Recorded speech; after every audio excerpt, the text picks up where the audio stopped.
Greetings, Wambui here. Wambui made it. Today, we're going to focus on cable stitches. Loom knitting cable stitches. Now, cable stitches, as you know or may not know, are those stitches that are raised a little bit above the surface of a knitted garment. And they sometimes look like braids, and they sometimes intertwine with each other, and they just make beautiful designs above the surface of the knitted garment or the knitted hat. Gives a real intricate and fancy look, and gives a real high-end look to the item that has the cable stitches. It is possible to do very fancy and very intricate cable stitches with the looms. Now, I'm still working on that. I can't do the really fancy ones that swirl and curve and all those things, but what I can share with you today is how to do the straight cable stitch. Now, the straight cable stitches are going to look like here in this sample. They are sometimes look like braids. And so what we have here is 2 knits, 2 purls, 2 knits, 2 purls, and it gives that raised and that another dimension to the item that you've been working on, and it gives it a fancier look. It's real good for a brim, or it's good for the whole project. It's good just to when you want to make a little area of your project a little fancier, then the cable stitches really do the trick. And so you can do what we have here is 2 knits, 2 purls, 2 knits, 2 purls. And so it looks like we have 2 braids, an indent space and 2 braids. But you can do 3s. You can do them in groups of 4s, I believe, or you can just do 1, skip every one, make 1.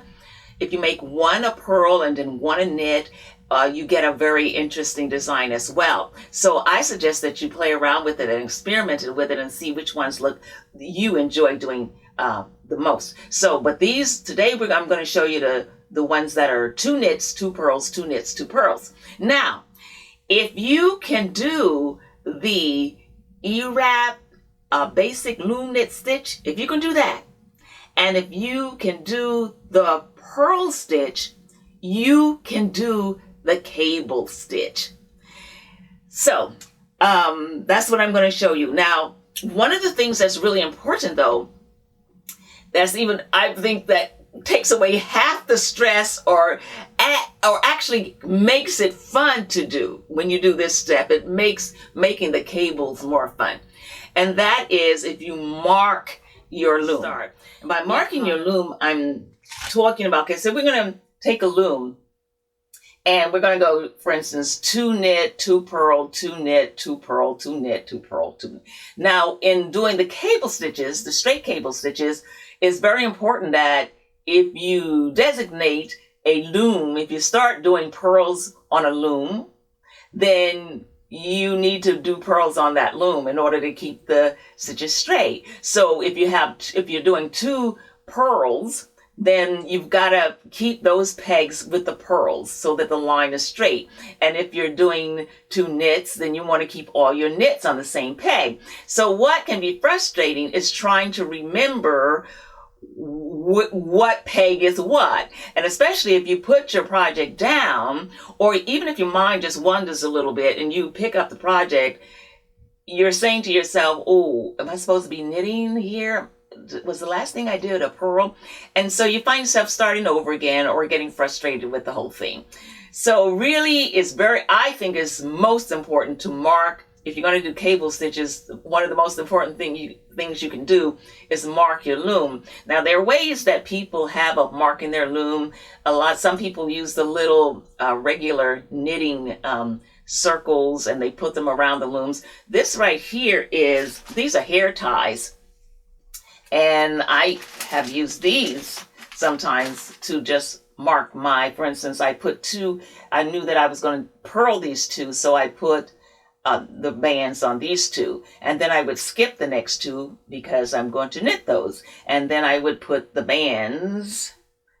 a band around this one, and then I put a band over here to say, okay, these are purl, and it just really makes it a lot more enjoyable and a lot easy when you pick up your loom and you know, okay, I'm here, so I should be knitting, or I'm here and I should be purling. I also use nail polish. I used nail polish to mark my 2s and my 2 knits, 2 purls. Where the nail polish is, those were the ones I decided was for the purl. And the plain ones were for the knit. Now the nail polish does come off. You can take it off with regular nail polish remover. So you're not permanently marking. It comes off the wood and it also comes off the plastic. So what I want to do is just get into some cabling, some cable stitches here. Let's do some cabling, okay? So I started a project that I'm going to do the cable stitches on. And of course, the first thing I did was mark my loom so that I'd know which pegs are purl pegs and which pegs are knit pegs. And for me, the way I make the association, I have polish, is blue polish. The ones I have polish, because polish starts with a P, I associate that with purl. So wherever I see blue polish, to me, I say, okay, those are the pegs that I'm going to purl on. And initially, when I started, I wasn't concerned about the 2 knits and the 2 purl. I just made, to get a foundation row, I did what we do, the regular wrap around. I did this all around. That's how I started. So I just wrapped every single peg around, and I went all around once, and then I went all around twice, and then I had 2 rows, and I just pulled the bottom stitch up over the top stitch, which is our basic loom knit stitch, and that gave me what I call a foundation row. So once I had the foundation row, then I started doing the 2 purl, 2 knit. So right now where I am on this project is I see the nail polish there. So that means where I stop, it's time for me to purl now. So I'm going to push those up. I'm going to lay this yarn across there like that. And then I'm going to take my tool. I'm going to pull up a loop for the purl.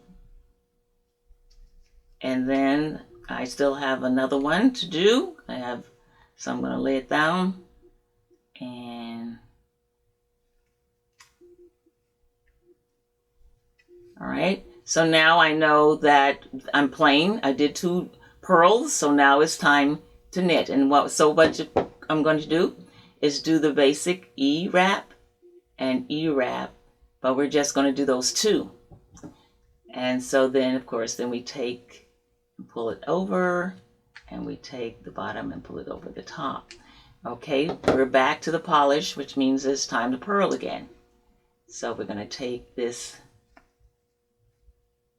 yarn, we're going to lay it down, and we're going to take our tool and pull up a loop there, and then we're going to replace it on there. We're going to take this and pull it up there like that, and then we're going to replace it like that. All right, now we're at the plain. There's no polish, so that means it's time to knit. So I'm going to take the yarn, E-wrap, E-wrap, and then I'm going to pull the bottom up over the top. That, the bottom over the top. That. Okay, now that brings us back to the purl. So push those up a little, lay that yarn on that peg, and go in and make a loop and replace that loop there. And then we're going to go in and get another loop because we're purling, and that's what we do when we're purling.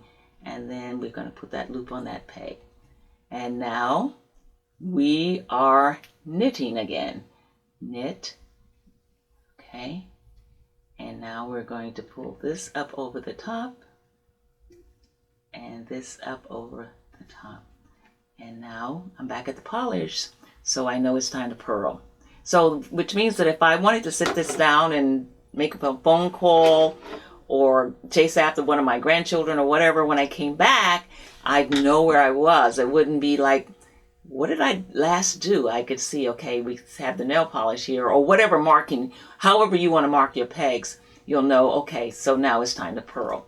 So you'd push that up, lay this fabric down, the yarn down on the peg, and you're going to pull up for a loop, and put that loop over. And now we're going to do another, lay it down, another purl. All right, and so now, okay, I'm glad this happened like this, because a lot of times it's not going to come out even. So on this one, there's one single knit peg left, but there wasn't enough to make it a pair. So this is a single, and so we're going to treat it as that. We have the two, everybody has a partner except this one, but so we're just going to do an E-stitch, and we're going to bring the fabric up over that one, and then we're going to go back to the purling. Now we're going to go back to the 2s and 2s. Yeah, every time, depending on how many pegs you have on your loom, it may not come out evenly. So you just play it accordingly. If you have one extra left, then you just have that one. And what it's going to be is going to be a single line of a braid by itself, but it'll still have the two. Let's see, I wonder if it came out like that on here. Oh yeah, here it is, because this was the loom I was using. So what we have is that single line right there. That's the single braid. And everything else is 2 and 2. Everybody else has a partner, but that one didn't. But it still has the 2 purls in between. And so that's how we have that. So every time it may not come out exactly evenly, but then you just play it accordingly. If you have one extra, depending if you're doing 3 or 4 and you have 2 extra, you just use that one and it still works out well. So we put down the loom again, and here's my string, but because I have it marked, I know right away that I'm going to be doing a purl. So I'm going to go ahead and do a purl here. Get that loop up and pull it over like that. And then when I get to the 2 that are plain, I know I'm going to knit, and so I'm going to do E-stitch, E-wrap, E-wrap, and then the basic loom knitting stitch, loom knitting stitch. Okay, and now that brings us back to purls. And so that's all there is to it, to making your straight cable stitches. So be sure to mark your loom so that you know exactly where you are, because it's really frustrating when you don't mark it and then you don't know where you are. So we got one purl, so it's time for another purl right there. And purl. And then I'm going to do these last 2 knits, and I'm going to let you go. So here we go. Okay, so let me pull that over there, and then we know we're going to purl. And so we just keep doing that all around, and it'll start to grow.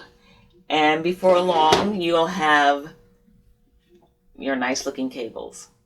Okay?